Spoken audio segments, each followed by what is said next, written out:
दोस्तों, आप अपना अतीत तो नहीं बदल सकते, लेकिन आप अपनी आदतों से अपना भविष्य जरूर बदल सकते हैं। सपने वो नहीं होते जो हम नींद में देखते हैं, बल्कि सपने तो वो होते हैं जो हमें नींद नहीं आने देते। जब हम रात को सोते हैं तो हमारा शरीर मृत शरीर समान होता है, और जब हम उठते हैं तो हमारा एक नया जन्म होता है। इस नए जन्म के साथ ही हमें अपने जीवन की शुरुआत करनी चाहिए। अपने दिन को, अपने जीवन को एक नई दिशा देनी चाहिए। पूरे दिन के 24 घंटे में सबसे ज़्यादा खूबसूरत और सबसे ज़्यादा ऊर्जावान और जीवन को सबसे ज़्यादा प्रभावित करने वाला समय सुबह का ही होता है।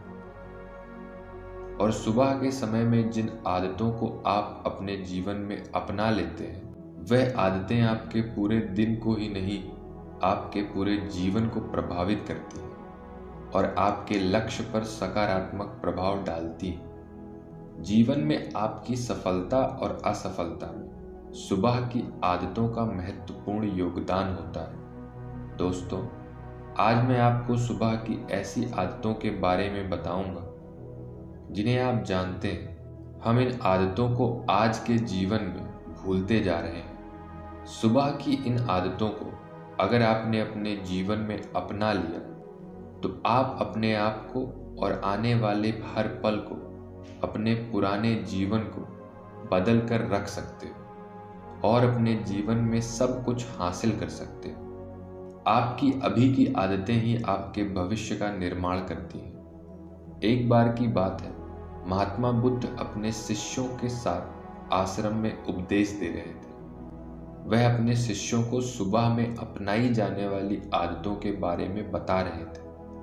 वो उनको बता रहे थे कि किस प्रकार की आदतें अपनाकर अपने हर दिन को और अपने पूरे जीवन को बेहतर बना सकते हैं। फिर गौतम बुद्ध अपने शिष्यों से कहते हैं कि हमें जल्दी, यानी सूर्य की किरणों के साथ ही उठ जाना चाहिए। जब सूर्य की किरणें निकलती हैं तो वह किरणें पूरे प्रकृति को ऊर्जा प्रदान करती है और हमें भी उस ऊर्जा से लाभ लेना चाहिए।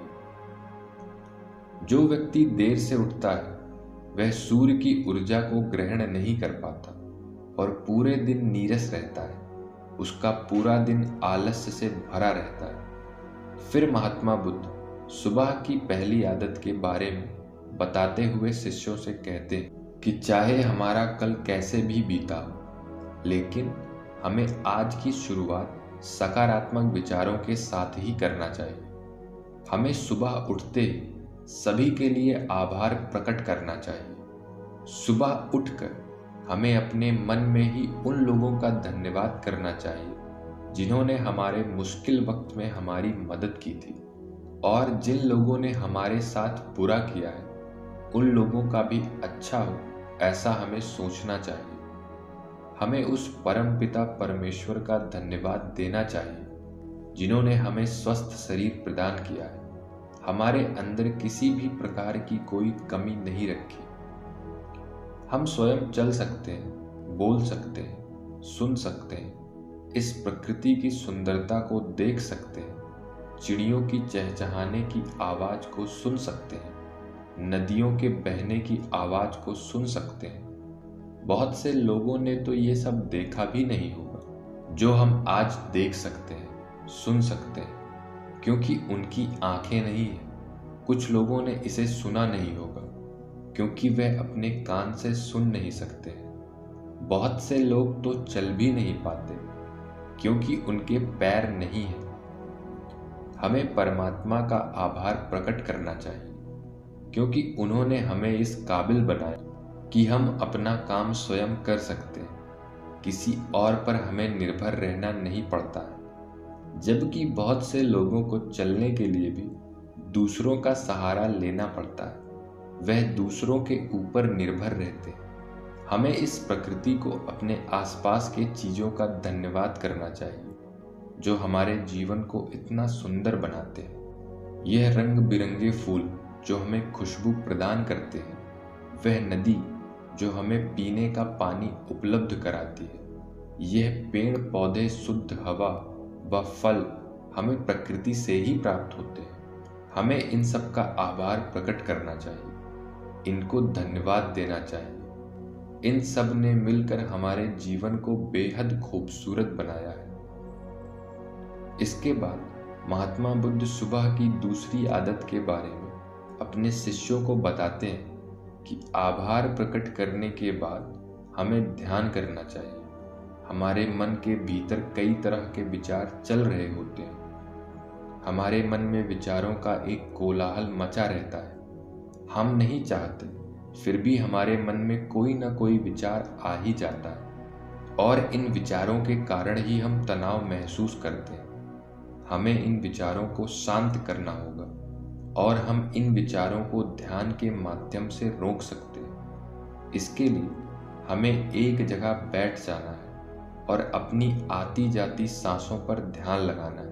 हमें इस बात का ध्यान रखना है कि हम किस नाक से सांस ले रहे हैं और किस नाक से सांस छोड़ रहे हैं। शरीर के कौन कौन से अंगों से हमारी सांसें टकरा रही हैं। जब हम अपना पूरा ध्यान अपनी सांसों पर लगाते हैं, तब हमारा मन एक जगह केंद्रित हो जाता है और भटकना बंद कर देता है। और जब हमारा मन एक जगह केंद्रित हो जाता है, तब हमारे मन को नई ऊर्जा प्राप्त होती है और वही ऊर्जा हमारे पूरे दिन को उत्साह से भर देती है और एक खुशी प्रदान करती है। ध्यान करने से हमारा दिमाग स्वस्थ हो जाता है, हमारे मन के सारे विचार खत्म हो जाते हैं और दिन में जब भी हम कोई कार्य करने वाले होते हैं तो उसके लिए हमें निर्णय लेने में बड़ी आसानी होती है और हम सही स्पष्ट फैसले ले पाते हैं और अपने काम को पूरी लगन के साथ पूरा करते हैं। हमारा पूरा दिन तनाव मुक्त रहता है, जिससे हम अपने अंदर एक अजीब सी खुशबू का अनुभव करते हैं और हम पूरे दिन प्रसन्न रहते हैं। जो भी हमारे फालतू के विचार हैं, ध्यान करने से वह दूर हो जाते हैं। इसके बाद महात्मा बुद्ध सभी शिष्यों को सुबह की तीसरी आदत के बारे में बताते हैं। सुबह आभार प्रकट करने के बाद, ध्यान करने के बाद हमें व्यायाम करना चाहिए। हमारे शरीर के लिए जितना जरूरी भोजन और पानी है, उतना ही जरूरी सुबह का व्यायाम भी है। व्यायाम से हमारा शरीर स्वस्थ और तंदुरुस्त रहता है और एक तंदुरुस्त शरीर में ही अच्छे मन का वास होता है। व्यायाम करने से हमारे सभी अंग सुचारू रूप से काम करते हैं और हमें पूरे दिन के लिए ऊर्जा प्रदान करते हैं। हमें कार्य करने की शक्ति प्रदान करते हैं, जिससे हम अपने सभी कार्यों को समय पर पूरा कर पाते हैं और हमें थकान का अनुभव भी नहीं होता है, जिससे हम बिना थके अपने कार्यों को समय पर पूरा कर पाते हैं। व्यायाम करने से हमारा शरीर निरोगी रहता है, हमें किसी भी प्रकार का रोग नहीं होता। हमारे पास चाहे कितना भी धन दौलत हो या बहुत सारी सुख सुविधाएं ही क्यों ना हो, अगर हमारा शरीर स्वस्थ नहीं होगा तो हम किसी भी सुख सुविधा का आनंद नहीं ले पाएंगे। अगर हमारा शरीर किसी रोग से ग्रस्त हो जाए तो फिर उसे ये धन दौलत भी पूरी तरह से ठीक नहीं कर पाती। स्वस्थ शरीर सुखी जीवन की निशानी है। जितना हम नियमित रूप से सुबह का व्यायाम करेंगे, उतना ही हमारा शरीर हमें सुख देगा और जितना हम इस शरीर को आराम देंगे, उतना ही यह हमें कष्ट प्रदान करेगा। इसलिए जीवन में नियमित रूप से हमें व्यायाम करना जरूरी है। व्यायाम करने से हम पूरे दिन प्रसन्न रहते हैं और अपने सभी कार्यों को आसानी से पूरा कर पाते हैं। व्यायाम करने से हमें दीर्घ आयु प्राप्त होती है और हम लंबे समय तक युवा नजर आते हैं। जो लोग व्यायाम नहीं करते हैं, वो लोग समय से पहले ही वृद्ध नजर आते हैं। इसके बाद महात्मा बुद्ध अपने सभी शिष्यों को सुबह की चौथी आदत के बारे में बताते हैं। व्यायाम करने के बाद तुम्हें एक कागज और कलम उठानी है और उस कागज पर अपने पूरे दिन की दिनचर्या लिखनी है।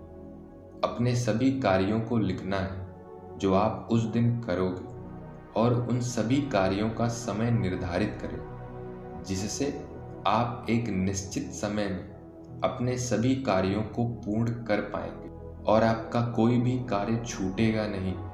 और एक बात का ध्यान रखें, आप अपने उन कार्यों में से एक ऐसा कार्य लिखें जिससे तुम किसी व्यक्ति या पशु की निस्वार्थ रूप से सेवा करो। जैसे किसी गरीब को भोजन खिला दिया, किसी पशु को रोटी खिला दिया या फिर उसे पानी पिला दिया। ऐसा करने से तुम्हें मन में शांति प्राप्त होगी और जब तुम्हारा पूरा दिन खत्म हो जाएगा तो तुम्हें एक अलग खुशी का अनुभव होगा। आज मैंने एक अच्छा कार्य किया, किसी की निस्वार्थ रूप से सेवा की है। आज का दिन मेरा बहुत ही अच्छा था, मेरा कोई भी कार्य नहीं छूटा, मैंने आज का दिन बहुत ही अच्छे से जिया है। फिर महात्मा बुद्ध अपने सभी शिष्यों को सुबह की 5वीं आदत के बारे में बताते हैं और कहते हैं, अपने विचारों को कागज में लिखने के बाद तुम्हें कोई प्रेरणादायक ग्रंथ पढ़ना चाहिए। जब तुम उन प्रेरणादायक ग्रंथों को पढ़ते हो तो तुम्हें उन ग्रंथों से प्रेरणा मिलती है, कुछ नया सीखने को मिलता है और वह सीख तुम्हें जीवन में कहीं ना कहीं, कभी ना कभी काम अवश्य आती है। हमें अच्छे ग्रंथों से रोज कुछ ना कुछ सीखने को मिलता है और हमें रोज कुछ ना कुछ सीखना भी चाहिए। जब तुम कोई प्रेरणादायक ग्रंथ पढ़ लो, उसके बाद तुम्हें अपने आप से बात करना चाहिए। दूसरों से तो हम हमेशा ही बात करते हैं, लेकिन कभी अपने आप से बात करने का मौका ही नहीं मिलता। इसलिए हमें अपने आप को भी वक्त देना चाहिए, क्योंकि आपको अपने आप से बेहतर कोई नहीं समझ सकता। इसलिए अपने आप पर ध्यान देना चाहिए, अपने आप से कहना चाहिए कि मैं कितना अच्छा हूँ, मैं अपने जीवन में बहुत ही खुश हूँ, मैं हर कार्य को कर सकता हूँ, कोई भी कार्य मेरे लिए असंभव नहीं है, मैं अपने जीवन में हर परेशानी से लड़ सकता हूँ, जो लक्ष्य निर्धारित किया है उसे मैं अवश्य ही पाकर रहूँगा, चाहे कुछ भी हो जाए मैं उसे हासिल करके रहूँगा। इसके बाद गौतम बुद्ध अपने शिष्यों से कहते हैं कि सुबह की छोटी छोटी आदतें तुम्हारे जीवन को एक नई दिशा प्रदान करेंगी। जब तुम इन आदतों के साथ अपने दिन की शुरुआत करोगे तो फिर तुम्हारा हर दिन बेहतर रहेगा और तुम हर दिन पूरे जीवन प्रसन्न रहोगे और खुश रहोगे। दोस्तों, ये छोटी दिखने वाली 5 आदतें हमारे जीवन पर सकारात्मक प्रभाव डालती हैं। इन आदतों को अपने जीवन में शामिल करके हम अपने हर दिन को खुश में बना सकते हैं और अपने लक्ष्य को प्राप्त कर सकते हैं। दोस्तों, सुबह की ये 5 आदतों के बारे में आपकी क्या राय है, हमें कमेंट करके ज़रूर बताएं। वीडियो अगर अच्छी लगी हो तो इसे एक लाइक और चैनल को सब्सक्राइब कर ही लीजिएगा। मिलते हैं अगली वीडियो में, तब तक के लिए अपना ख्याल रखें।